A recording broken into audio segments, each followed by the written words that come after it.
Next one is motion in 3D। 3D का मतलब क्या हुआ, कितनी डायमेंशन चेंज होंगी, 3 डायमेंशन। सो 3D मीन्स 3 डायमेंशन चेंज होंगी। एग्जाम्पल, कोई बर्ड है ना, bird flying in the sky. अब तो समझ में आ रहा होगा आपको ये, कोई बर्ड है, सपोज यही बर्ड है, ठीक है, ये बर्ड ये जा रही है, ठीक है, ये बर्ड जा रही है, बर्ड लेफ्ट राइट भी होगी, बर्ड ऊपर भी जाएगी और स्ट्रेट भी जाएगी, मीन्स स्ट्रेट भी जा रही है, लेफ्ट राइट भी जा रही है और ऊपर भी जा रही है। तो ये कैसा मोशन होगा, मोशन इन 3D। कोई भी इंसेक्ट है वो बाहर फ्लाई कर रहा है, फ्लाइंग इंसेक्ट, कैसा मोशन होगा, मोशन इन 3D। एरोप्लेन का मोशन कैसा होगा, मोशन इन 3D। आप अगर पतंग उड़ाते हैं, काइट उड़ाते हैं, कैसा मोशन होगा, मोशन इन 3D। ठीक है, 3 डायमेंशनल मोशन। तो ये टाइप्स ऑफ मोशन हुआ किसके बेसिस पर, डायमेंशन के बेसिस पर। अब आपने देखा होगा मेले में अगर आप जाते हैं तो 5D भी होता है, 7D भी होता है, और भी DD होता होगा कुछ। तो ये 5D 7D का क्या मतलब होता है कि इसमें कुछ चीज़ें और एक्स्ट्रा इफेक्ट्स ऐड किए जाते हैं।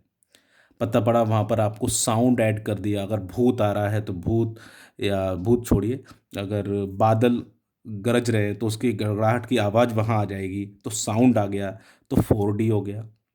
सपोज़ वहाँ थोड़ा सा पानी भी स्प्रिंकल करा दिया, आपके ऊपर पानी गिर रहा है, तो ये क्या हो गया, 5D हो गया। और सपोज़ उन्होंने क्या किया, आपकी चेयर को मूव करा दिया, मोशन आ रहा है, 6D हो गया।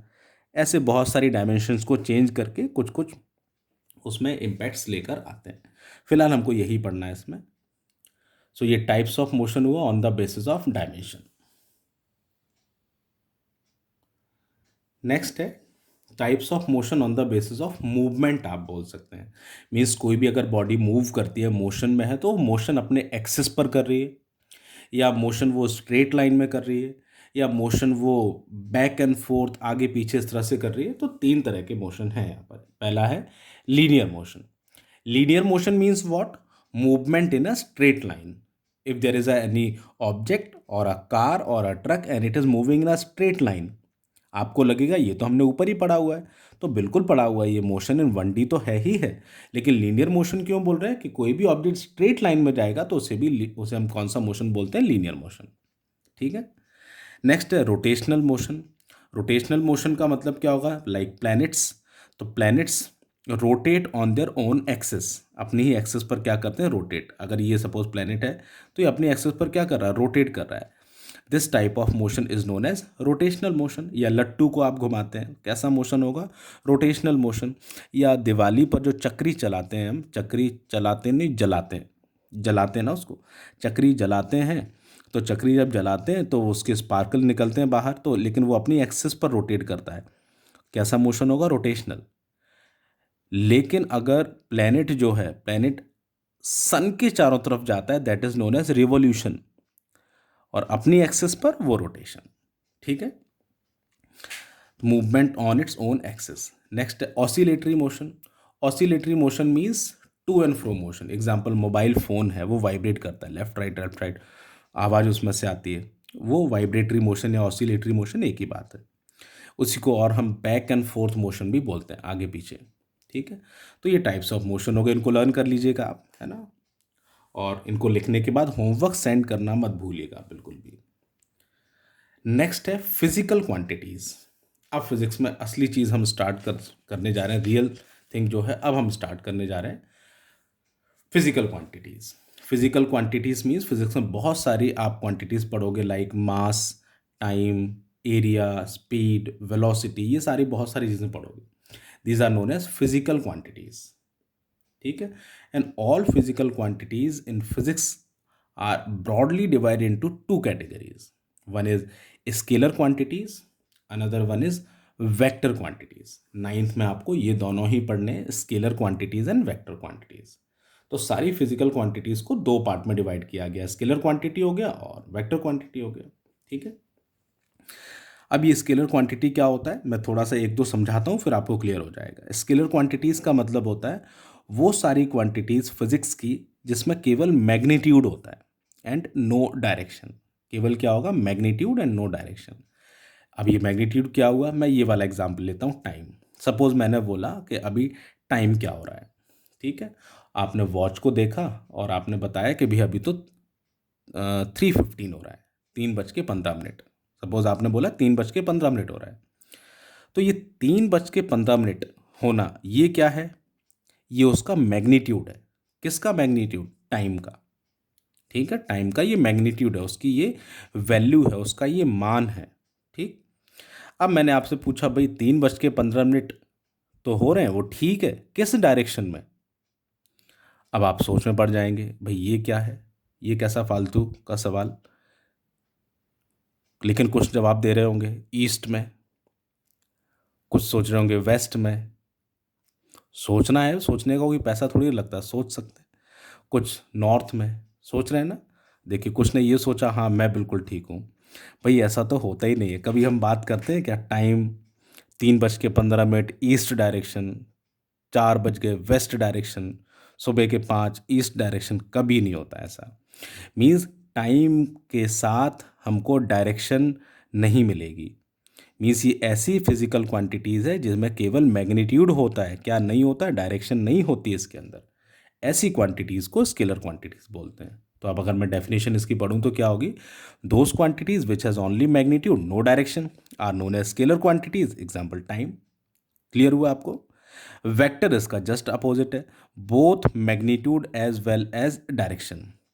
जो वेक्टर क्वांटिटीज़ होती हैं उसमें मैग्नीट्यूड भी होता है और डायरेक्शन भी होती है, दोनों चीज़ें। तो डेफिनेशन तो आपको आ गई होगी। देखिए मैं यहाँ एक और एक्सप्लेन करता हूँ by taking an example of mass, MASS mass. And what is mass? Mass is amount of material inside any body. अगर मैं यहाँ बनाऊँ, सपोज मेरे पास ये कोई भी ऑब्जेक्ट है, तो मास का मतलब क्या होगा? इसके अंदर कितना मटेरियल है, उसको मैं क्या बोलूँगा? मास। ठीक है। सो सपोज मैं, और मास की यूनिट केजी होती है। सपोज मैंने यहाँ लिखा हुआ है 5 kg, दिख रहा है आपको ये 5 kg? अब ये 5 kg में दो चीज़ें हैं, एक तो 5 है और दूसरा kg है। kg is unit of mass and 5 is value. Mass की वैल्यू कितनी है? 5। और मास की यूनिट क्या है? kg। ठीक है। तो ये मैग्नीट्यूड जो वर्ड मैंने यहाँ यूज़ किया था, मैग्नीट्यूड दो चीज़ों से मिलकर बना हुआ है, वैल्यू से और यूनिट। वैल्यू और यूनिट, ये रही वैल्यू और यूनिट, दोनों को मिलाकर हम क्या बोलते हैं? मैग्नीट्यूड। सो मास का ये मैग्नीट्यूड तो है, कितना है? 5 kg। बट मास की डायरेक्शन नहीं होगी, कोई भी डायरेक्शन नहीं होती इसकी। ठीक है। कोई मटेरियल अगर रखा हुआ है कहीं तो उसकी डायरेक्शन थोड़ी ना होगी कि भाई ये रखा हुआ है ईस्ट डायरेक्शन में, ये रखा हुआ है वेस्ट में, ऐसा कुछ नहीं होता। टाइम मैंने आपको समझा दिया, टाइम में ये वैल्यू होगी, ये उसकी यूनिट होगी, 5 AM या 5 PM, इस तरह से।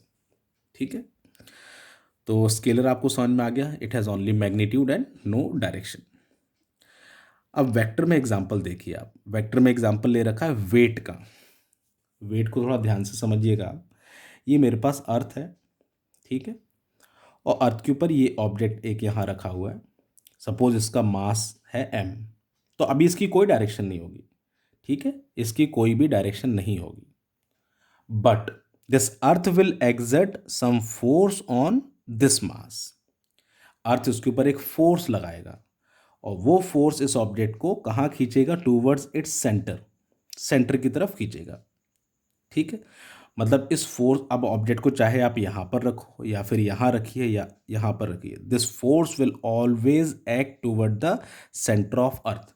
Means this force has specific direction, that whether you place object at this point or this point or this point anywhere on earth, this force will always act toward the center of earth, means it has a specific direction। इस force की specific direction है। वो force कौन सा force है? Gravitational force. और ये जो फोर्स अर्थ लगाता है किसी भी ऑब्जेक्ट के ऊपर, हमारे ऊपर भी इसी फोर्स को वेट बोलते हैं। ठीक, इसी फोर्स को क्या बोलते हैं? वेट। अब वेट मैंने लिखा हुआ है 5 न्यूटन। न्यूटन से आपका नाम यहाँ आगे आ जाता है, वेट की यूनिट होती है न्यूटन। वेट है 5 न्यूटन। तो वेट का मैग्नीट्यूड कितना है? वो 5 न्यूटन। अगर मैं बोलूँ तो 5 इसकी वैल्यू है और n इसकी यूनिट है, दोनों को मिलाकर हम मैग्नीट्यूड बोलेंगे। तो ये तो है, इसके अंदर मैग्नीट्यूड तो है और साथ में डायरेक्शन भी है। मैंने छोटा सा लिख दिया यहाँ पर, सेंटर ऑफ अर्थ की तरफ, toward the centre of earth. So weight is a physical quantity that has both magnitude as well as direction. आया समझ में? So it is a vector quantity. अब क्लियर हुआ आपको ये? स्केलर मतलब केवल मैग्नीट्यूड होगा, डायरेक्शन नहीं होगी। वेक्टर का मतलब मैग्नीट्यूड भी होगा और डायरेक्शन भी होगी। ठीक है, कोई परेशानी इसमें?